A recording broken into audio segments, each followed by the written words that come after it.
টাকা দিয়ে টাকা বানানো বলতে এক কথায় ইনভেস্টিং এর কথা বলা হচ্ছে।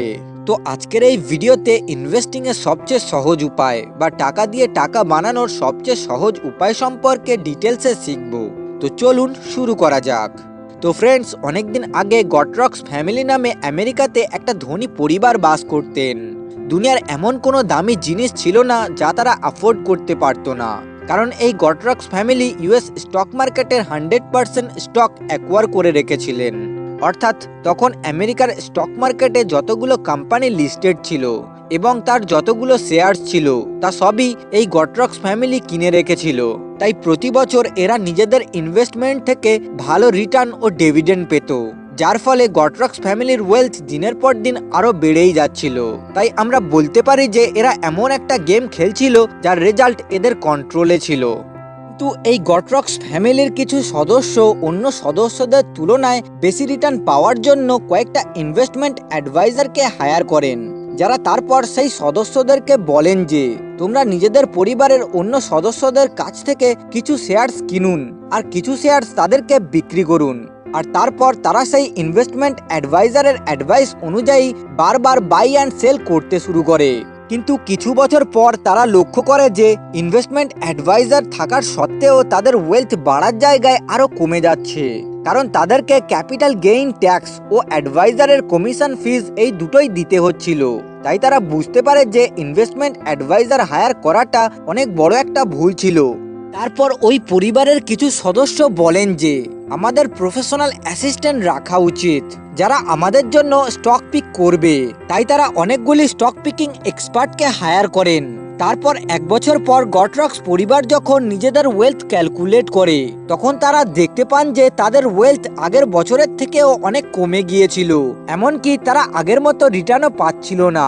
তাই ওই পরিবারের কিছু লোক ভাবে যে আমরা দুবারই ব্যর্থ হয়েছি।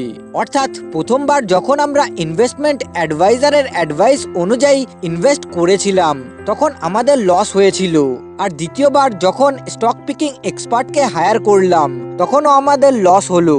তাই আমাদের আরো ভালো প্রফেশনাল ফাইন্যান্সিয়াল প্ল্যানারদের হায়ার করা উচিত যারা আমাদেরকে একদম সঠিক অ্যাডভাইস দেবে আর আমাদেরকে এই প্রবলেম থেকে বের করবে। গটরক্স পরিবার আমেরিকার সবথেকে ভালো ইনভেস্টমেন্ট কনসালটেন্ট ও ফাইন্যান্সিয়াল প্ল্যানারদেরকে হায়ার করে, আর তার এক বছর পর আবার দেখে যে তাদের প্রফিট আগের থেকে অনেক কম হয়ে গিয়েছে, এমনকি 40% পর্যন্ত কমে গিয়েছে। অর্থাৎ আগে যদি তাদের 100 টাকার প্রফিট হতো তাহলে সেই জায়গায় এখন তাদের মাত্র 60 টাকার প্রফিট হয়, যেটা তাদের প্রফিটের খুব বড় একটা পতন ছিল।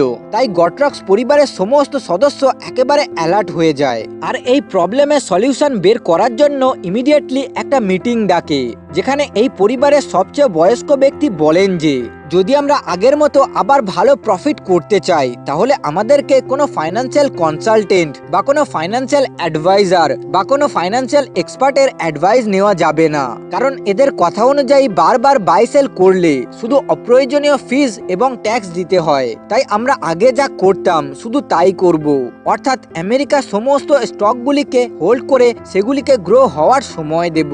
তারপর কয়েক মাসের মধ্যেই তারা তাদের সমস্ত লস রিকভার করে নিয়েছিল আর সাথে তারা আবার প্রফিট করতে শুরু করেছিল। এই কেস স্টাডিতে গটরক্স পরিবারের ইনভেস্টিং স্টাইলকে ইনভেস্টিং ইন ইন্ডেক্স ফান্ড বলতে পারেন, কারণ তারা আমেরিকার টপ কর্পোরেট কোম্পানিগুলির স্টক কিনে সেগুলিকে গ্রো হওয়ার জন্য হোল্ড করে রাখতো, লাইক এ ইন্ডেক্স ফান্ড। তাই আজকের এই ভিডিওতে জন সি বগলের লেখা the little book of common sense investing বইটি থেকে ইনভেস্টিং এর সব থেকে সিম্পল অ্যান্ড ইজিয়েস্ট স্টাইল নিয়ে ডিটেলসে কথা বলবো, যেটা হলো ইনভেস্টিং ইন ইন্ডেক্স ফান্ড। তো চলুন ফাইনালি শুরু করা যাক। জন সি বগল একজন আমেরিকান ইনভেস্টর ছিলেন, ভ্যানগার্ড গ্রুপের ফাউন্ডার ছিলেন এবং ইন্ডেক্স ফান্ডের জন্মদাতা ছিলেন। অর্থাৎ তিনি সবার প্রথমে ইন্ডেক্স ফান্ড চালু করেছিলেন। ইন্ডেক্স ফান্ড বেসিক্যালি কোনো দেশের কয়েকটা টপ কোম্পানির একটা পোর্টফোলিও, যেমন ইন্ডিয়াতে সেন্সেক্স ইন্ডেক্স ফান্ড টপ 30টা এবং নিফটি ইন্ডেক্স ফান্ড টপ 50টা কোম্পানি নিয়ে গড়ে উঠেছে। এই ইন্ডেক্স ফান্ড থেকে রিস্ক ফ্রি ভালো রিটার্ন পাওয়া যায়। এখানে ইন্ডেক্স ফান্ডকে রিস্ক ফ্রি বলার 3টি মেজর কারণ আছে। নাম্বার 1, ইন্ডেক্স ফান্ডে ইনভেস্ট করলে মার্কেট ক্যাপিটালাইজেশন অনুযায়ী দেশের ওয়েল এস্টাবলিশ কোম্পানিগুলিতে ইনভেস্ট করা হয়, তাই ভরসা অনেক বেশি থাকে। নাম্বার 2, ইন্ডেক্সের অন্তর্গত কোনো কোম্পানির মার্কেট ক্যাপিটালাইজেশন কমে গেলে, অর্থাৎ কোনো কোম্পানির পারফরমেন্স খারাপ হলে ইন্ডেক্স অটোমেটিক সেই কোম্পানিটিকে অন্য কোনো ভালো কোম্পানি দিয়ে রিপ্লেস করে দেয়। নাম্বার 3, ইন্ডেক্স ফান্ডে যথেষ্ট ডাইভার্সিফিকেশন পাওয়া যায়, কারণ এখানে যেসব টপ কোম্পানিগুলিতে ইনভেস্ট করা হয় সেই সব কোম্পানিগুলি আলাদা আলাদা সেক্টর থেকে বিলং করে। হঠাৎ যদি কোনো সেক্টর খারাপ পারফর্ম করে তাহলে সেটার ইম্প্যাক্ট আপনার পোর্টফোলিওতে ততটাও পড়ে না, কারণ অন্য সেক্টরগুলির দ্বারা আপনার রিটার্ন এভারেজ হয়ে যায়। তাই এই সব কারণগুলির জন্য যদি আপনি স্ট্রেস ফ্রি রিটার্ন পেতে চান বা যদি আপনার কাছে সময়ের অভাব থাকে তাহলে ইন্ডেক্স ফান্ড আপনার জন্য বেস্ট ইনভেস্টমেন্ট অপশন হতে পারে। এই বইটা থেকে আমার শেখা লেসনগুলি হলো, তো lesson number 1, individual businesses might not last long but index fund will always be there. অর্থাৎ কোনো ইন্ডিভিজুয়াল বিজনেস আজ থেকে 10 বছর পরে নাও থাকতে পারে, কিন্তু ইন্ডেক্স ফান্ড অবশ্যই থাকবে, কারণ বিজনেস ওয়ার্ল্ডে দিনের পর দিন কম্পিটিশন বৃদ্ধি পাচ্ছে আর র্যাপিড চেঞ্জেস আসছে। তাই যে কোনো ইন্ডিভিজুয়াল বিজনেসের ফিউচার বড় ইনসিকিউর। অর্থাৎ আজ যে বিজনেসটা ভালো চলছে আগামী 10 বছর পরে সেই বিজনেসটা আরো ভালো চলবে তার কোনো গ্যারান্টি নেই, তার পারফরমেন্স আগের থেকে অনেক খারাপ হয়ে যেতে পারে। যেমন জেট এয়ারওয়েজ 2018 সালের জানুয়ারি মাসে এই স্টকটার দাম ছিল 800 টাকার ওপরে, কিন্তু এখন 2023 সালের মে মাসে এই স্টকের দাম মাত্র 50 টাকায় এসে দাঁড়িয়েছে। এখান থেকে বোঝা গেল যে কোনো বিজনেসের ভবিষ্যৎ আনপ্রেডিক্টেবল, কিন্তু ইন্ডেক্স ফান্ড যেহেতু কোনো ইন্ডিভিজুয়াল বিজনেস নয় তাই এর ফিউচার প্রেডিক্টেবল, অর্থাৎ ইন্ডেক্স ফান্ড দিনের পর দিন গ্রো করবেই। তাই অথর বলেন যে একটা বিজনেসে অনেক টাকা ইনভেস্ট করার থেকে ইন্ডেক্স ফান্ডে সেই টাকাগুলোকে ইনভেস্ট করুন, যেখানে আপনি সেই টাকাগুলো দিয়ে অনেকগুলি টপ কোম্পানিতে একসঙ্গে ইনভেস্ট করতে পারবেন, যার ফলে এখানে আপনার রিটার্নও সিকিউর থাকবে।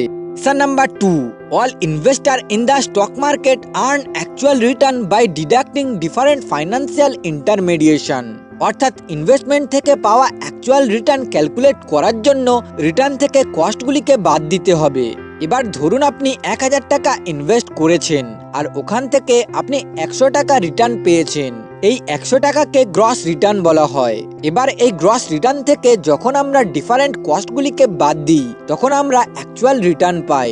যেমন ধরুন আপনি কমিশন চার্জ হিসাবে 10 টাকা দিয়েছেন, তাহলে আপনার অ্যাকচুয়াল রিটার্ন হবে 90 টাকা। প্রায় সময় আমরা ডিফারেন্ট কস্টগুলিকে ইগনোর করে দিই আর ওভারঅল রিটার্ন দেখেই খুশি হয়ে যাই। তো এখানেই বলে রাখি, এই বইটার একটা মেন কনসেপ্ট হলো mutual fund versus index fund, which is better. এটা একটা বড় টপিক, তাই এই ভিডিওতে এই টপিকটাকে কভার করলাম না। এই টপিকটাকে নিয়ে পরের ভিডিওতে আলোচনা করব। তো আবার এই ভিডিওতে ফিরে আসা যাক। So lesson number 3, financial গুরুস versus index fund performance. 1993 সালে নিউ ইয়র্ক টাইমসের দ্বারা একটা স্টাডি করা হয়, ফাইন্যান্সিয়াল অ্যাডভাইজারদের অ্যাডভাইস অনুযায়ী ইনভেস্ট করা উচিত নাকি S&P 500 ইন্ডেক্স ফান্ডে ইনভেস্ট করা উচিত, কোনটা করা উচিত, একটা সাধারণ রিটেল ইনভেস্টরদের জন্য কোনটা ভালো হবে। S&P 500 ইন্ডেক্স ফান্ড আমেরিকার টপ 500টা কোম্পানি নিয়ে গড়ে উঠেছে। তো নিউ ইয়র্ক টাইমস তখনকার সময়ের সব থেকে বড় 5টা ফাইন্যান্সিয়াল অ্যাডভাইজারকে $50,000 দিয়ে বলেন, আগামী 20 বছর ধরে তোমরা এই $50,000 দিয়ে তোমাদের যেখানে যেমন ইচ্ছা সেখানে তেমন ভাবে ইনভেস্ট করতে পারো, কিন্তু 20 বছর পর তোমাদের average return vanguard 500 index fund থেকে পাওয়া রিটার্নের সঙ্গে তুলনা করা হবে। এবং সেই কথা অনুযায়ী 20 বছর পর দেখা গেল যে ফাইন্যান্সিয়াল অ্যাডভাইজারদের এভারেজ রিটার্ন ছিল $88,500, কিন্তু সেই জায়গায় ভ্যানগার্ড 500 ইন্ডেক্স ফান্ডের এভারেজ রিটার্ন ছিল $1,38,700, যা সেই ফাইন্যান্সিয়াল অ্যাডভাইজারদের থেকে প্রায় 40% বেশি ছিল। তো এখান থেকে বোঝা গেল যে লং টার্মে অর্থাৎ 20 থেকে 30 বছর ধরে কোনো ইন্ডিভিজুয়াল ইনভেস্টরের দ্বারা ইন্ডেক্স ফান্ডকে বিট করা প্রায় অসম্ভব। এটাকে প্রুফ করার জন্য আরো একটা এক্সাম্পল দেখব। হুলবার্ট ফাইন্যান্সিয়াল ডাইজেস্ট কোম্পানির এডিটর মার্ক হুলবার্ট 1980 থেকে 2006 সাল পর্যন্ত একটা স্টাডি করেন, যেখানে তিনি আমেরিকার টপ 35টা ফাইন্যান্সিয়াল অ্যাডভাইজারের পারফরমেন্সকে ট্র্যাক করেন।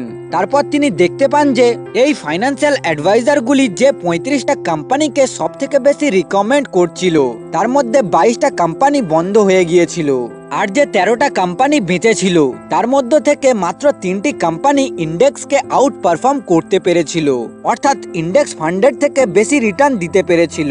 তাই অথর বলেন যে don't look for the needle in the hashtag, just buy the hashtag, অর্থাৎ ঘাসের ঢিবির মধ্যে সূচ না খুঁজে পুরো ঘাসের ঢিবিটাকেই কিনে নিন। মানে কোন কোম্পানি ইন্ডেক্সকে আউট পারফর্ম করতে পারবে সেটা খোঁজাটা খুব মুশকিল, তাই অথর পুরো ইন্ডেক্সটাকেই কিনে নিতে বলেছেন। এবার যদি কোনো ব্যক্তি ফাইন্যান্সিয়াল অ্যাডভাইজারগুলির অ্যাডভাইস অনুযায়ী ওই কোম্পানিগুলিতে $1 লাখ ইনভেস্ট করত, তাহলে সেই টাকাগুলি এখন $14 লাখ হতো। কিন্তু সেই জায়গায় সেই টাকাগুলি যদি ইন্ডেক্স ফান্ডে ইনভেস্ট করত, তাহলে সেই টাকাগুলি এখন $25 লাখ হতো। তাই হুলবার্ট বলেন যে যদি কেউ 20 বছর ধরে শুধু ইন্ডেক্স ফান্ডে ইনভেস্ট করে, তাহলে সে কোনো ইন্ডিভিজুয়াল ইনভেস্টারের থেকে 80% বেশি ওয়েলথ জেনারেট করবে।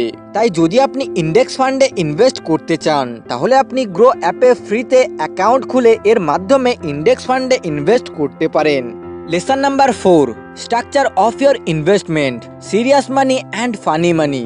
এবার আপনি বলতে পারেন যে আমরা যদি ইন্ডেক্স ফান্ড ছাড়াও অন্য কোথাও ইনভেস্ট করতে চাই তাহলে আমরা কি করব? তো এর জন্য অথর বলেন যে আপনাকে আপনার ইনভেস্টমেন্টকে দুটি ভাগে ভাগ করতে হবে। আপনাকে আপনার টোটাল ক্যাপিটালের 95% টাকাকে সিরিয়াস মানি হিসাবে ট্রিট করতে হবে। সিরিয়াস মানি অর্থাৎ যে টাকা দিয়ে আপনি একদম সেফ খেলতে চান ও কন্টিনিউয়াসলি গ্রো করতে চান, সেই টাকাকে অথর ইন্ডেক্স ফান্ডে ইনভেস্ট করতে বলেছেন। আর বাদবাকি 5% টাকাকে ফানি মানি বলেছেন, অর্থাৎ এই 5% টাকা দিয়ে আপনি গ্যাম্বলিং করতে পারেন, স্টকসে ইনভেস্ট করতে পারেন, ক্রিপ্টোকারেন্সির মতো ট্রেন্ডি অ্যাসেটসে ইনভেস্ট করতে পারেন, যেখানে খুশি সেখানে ইনভেস্ট করতে পারেন। এমনকি ওয়ারেন বাফেট আমাদের মতো সাধারণ রিটেল ইনভেস্টরদের উদ্দেশ্যে বলেন যে আপনি আপনার টোটাল ক্যাপিটালের 90% টাকা ইন্ডেক্স ফান্ডে ইনভেস্ট করুন। তো এটা ছিল the little book of common sense investing বইটির পার্ট 1 সামারি। এখানে আমি টাকা দিয়ে টাকা বানানোর সহজ উপায় অর্থাৎ ইন্ডেক্স ফান্ড ইনভেস্টিং নিয়ে ডিটেলসে আলোচনা করেছি। এর পার্ট 2 ভিডিওতে mutual fund versus index fund নিয়ে ডিটেলসে কথা বলবো, যে এদের মধ্যে ডিফারেন্স কি আছে, এদের মধ্যে কোনটা আমাদের জন্য ভালো হবে, সেই সবকিছুই নেক্সট ভিডিওতে জানবো। এবার যদি আপনি ইন্ডেক্স ফান্ডের বিষয়ে ডিটেলসে জানতে চান, তাহলে ভিডিওর ডেসক্রিপশনে the little book of common sense investing বইটির পারচেস লিংক দিয়ে দেব, ওখান থেকে গিয়ে বইটি কিনে পড়তে পারেন। সবশেষে যদি এই ভিডিওটা একটুও ইনফরমেটিভ মনে হয়, তাহলে ভিডিওটাকে আপনার বন্ধু বান্ধব আত্মীয় স্বজনের সঙ্গে শেয়ার করুন। আর যদি আপনি এই ভিডিওটাকে ফেসবুকে দেখে থাকেন, তাহলে ফলো করুন। আর ইউটিউবে দেখে থাকলে চ্যানেলটাকে সাবস্ক্রাইব করুন। More knowledge, more implement, improve life.